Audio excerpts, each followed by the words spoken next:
Welcome back to Modern Homestead Alaska. I thought I would take you along for a week of shopping our own shelves, what that looks like. We have worked together on cleaning out these freezers, some of the different pantry areas, and trying to create a system that works best for us. Won't you join me today? Welcome to Modern Homestead Alaska. We are Erin and Jessica Milnes. We are building a modern homestead outside of Wasilla, Alaska, with the help of 3 of our children.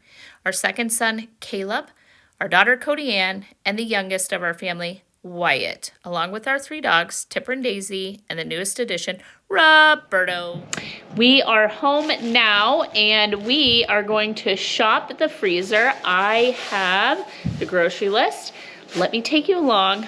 Let's get everything we need for a week of food from our own basement. So I just have a handy cooler here on the floor. We're gonna take everything up in that. Let's see. So on the list for tomorrow night's dinner is going to be some roasted chicken. And you know what I'm feeling is my own homegrown chicken. I want some really good chicken, and I'm gonna roast 2 of them because I'm also gonna make broth, because the second day we're gonna do either chicken noodle soup or a pho or something like that. Pho, maybe it's called pho, but we want some good roasted chicken and then use the bones and stuff the next day to make a beautiful broth. We're gonna jump to the big deep freeze. And where is the easiest? I have so many pork loins in here. I just wanna grab the easiest one. There's a couple. Oh, you know what I did? I put some, this is like spinach and kale. If you pre-freeze it and then crunch it, I can use that for smoothies later. Oh, that says ham. Sorry, life.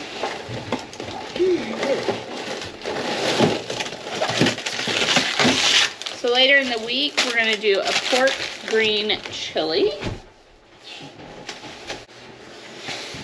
I have a list of some desserts. I think I'm gonna make this apple pie.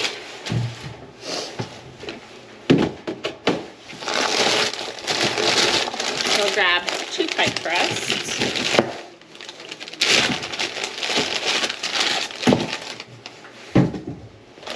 So I just reviewed my shopping list. I need a couple refried beans, a couple cans of green chilies,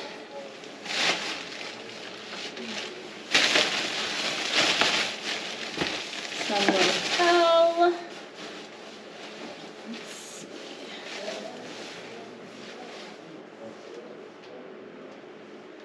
roasted chicken pho, green chili pizzas, pork lunch, green chilies, rotel, beans. Oh, I still need some burger, some veggies for the soup.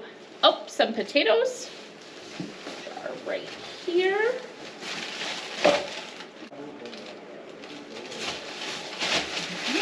And let's grab some hamburger meat. I just need 2 more things and we're good to go.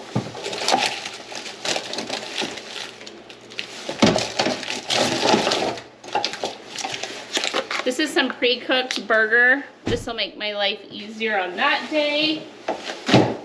And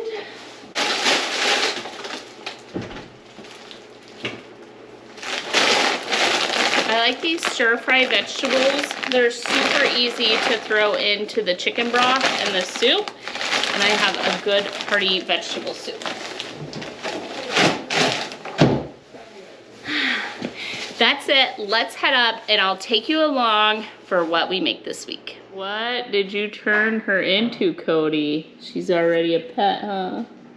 Hey, Chinchilli. Hey, Chinchilli. Do you love her? Mm-hmm. So does Berto. Bertie, what is that thing, Bertie? What is that thing, Bree? She's done being held, huh? She did so good today. No biting. She peed on Cody. Like, Birdie, do you love her?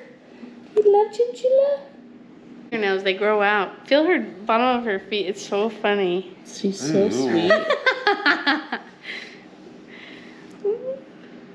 Oh, that is so ratty. You're like a rat in some spots. You know, in New York City.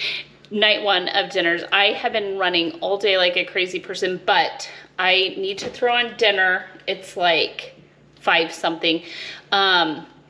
So I defrosted 2 chickens. So I'm gonna pull them out and rinse them really quick. Grab some carrots and potatoes. I have these stoneware pans. I've had them, I think my mom bought these for me before, like right after high school. So 20 some years, we won't say exactly, but 20 some years I've had these pans. And I just don't want to get rid of them, but I don't use them often enough, I don't think. And so I thought that I would maybe try this deep one. I think it'll hold. Yeah, like I think it'll hold it, and then I could do the carrots and the potato. Let's just try and build this. If you've been around here any amount of time, you know I'm not a fan of peeling things, but I have just this whole, I rinsed a bunch of carrots and potatoes. Are those beautiful? I think color is key in any diet. There's different vitamins and nutrients that make the carrots different colors, that make the potatoes different colors. They all taste pretty much the same, but let's just put a bed. These are not parsnips, even though they're a white carrot. And any big potatoes like this one's purple on the outside, but beautiful white on the inside. Any big ones, I'll half. So everything's cooking the same time, but the rest of them, that's pretty. This one I'll just cut to show you. It's almost black inside, it's so dark purple. I prefer a yellow onion.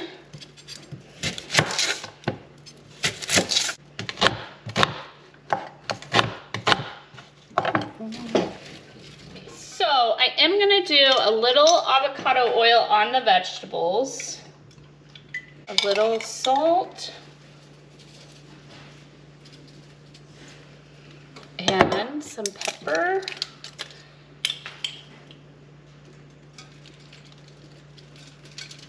Little, just an Italian seasoning blend. It has some rosemary and thyme and some different, but we'll just do like a light herb. I maybe won't do that to the chicken because the chicken is gonna become pho or whatever you call it tomorrow, but the vegetables can definitely do. Okay, I like to cook my chicken breast side down, right? That's really like, okay, breast side down. So that all the juices just fall into the chicken. So.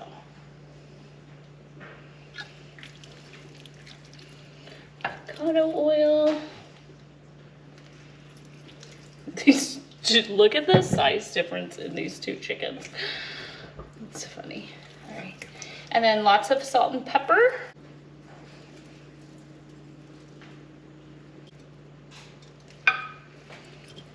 And then I have a shallot that needs used. So I'm going to have this in the chicken.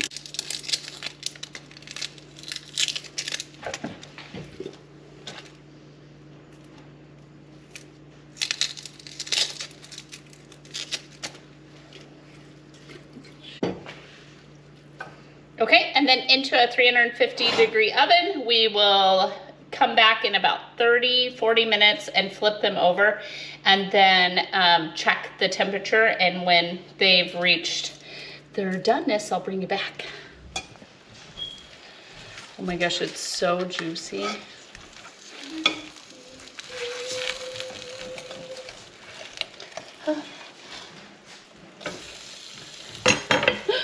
Totally deformed the wrist. That is not good. You're just trying to get rid of it. Everyone is starving, but here's how the chicken turned out.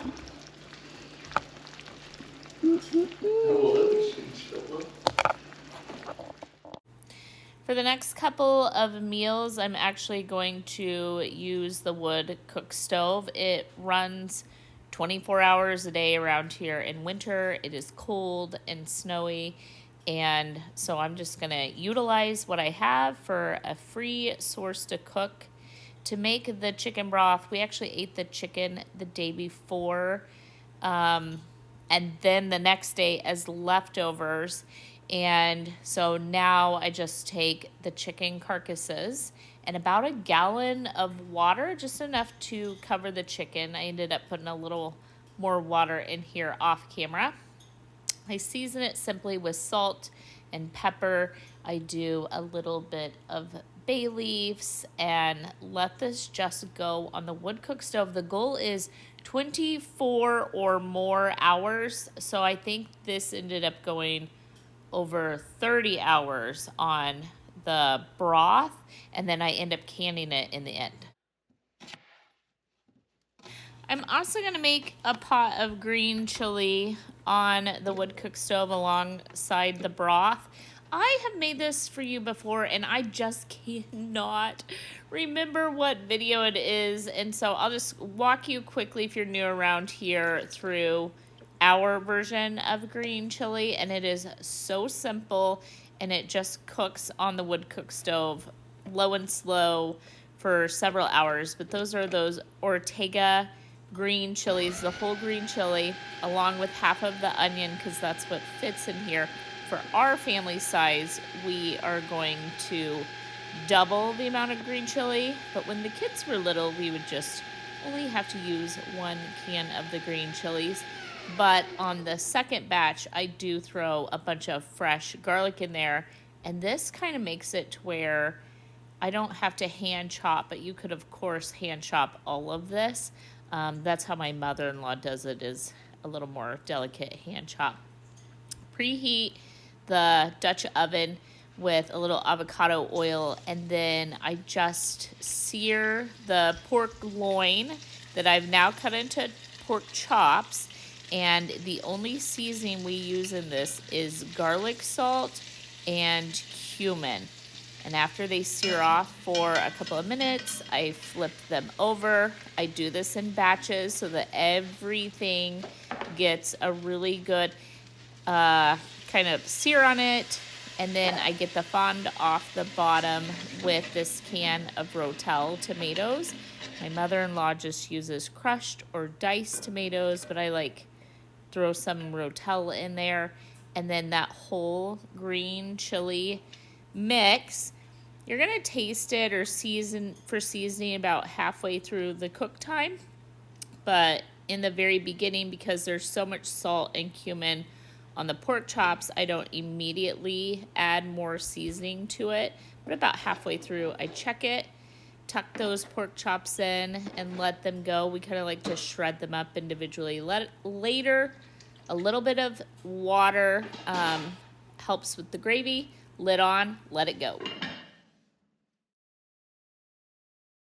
Wow, can I just say, a little homemade pie crust. We made this probably back in December, and I popped them in the freezer. And then we also had gotten some apples on discount, and that's what this apple pie is. But just mix it up, throw it all in the freezer, and then you are able to put together just the simplest of pies. And you can do this with so many different pie fillings. And this is all completely made from scratch, homemade. It took me just a matter of minutes to put together this homemade apple pie. Crack yourself a little green egg, and I put a little egg wash on it. It does come together a little bit different after having frozen the pie crust, so I like to just do a little egg wash, maybe a sugar sprinkle. You could do some cinnamon on top here, and the pie just pops in the oven 375 degrees until it's golden brown. That's going to take you probably close to an hour with it being frozen, but it turned out beautifully and delicious. The following day, the chicken broth had been going, just over 24 hours, something like that. And so we are going to make this Asian pho or pho inspired meal, but a little bit of oil down in the pan, some fresh garlic, or not garlic, sorry, fresh ginger, and then we crush some fresh garlic. Stick with me, folks, I'll pull it together. And I do think fresh ginger is amazing. If you don't have kind of one of those graters, you could always just slice it really thin. But we want to let it go in the oil for just a couple of minutes and really bloom the flavor of the ginger and the garlic and jalapeno. I throw some jalapeno in mine. After that has gone for several minutes, you can really smell the aromatics in the room. I just ladle some of this hot chicken broth. You can see it was almost kind of boiling away, but cooking it low and slow on the wood cook stove, but in the Dutch oven doesn't allow for a lot of evaporation, and so it does really well over a long period of time. Back to the soup. I've made this one for you before as well.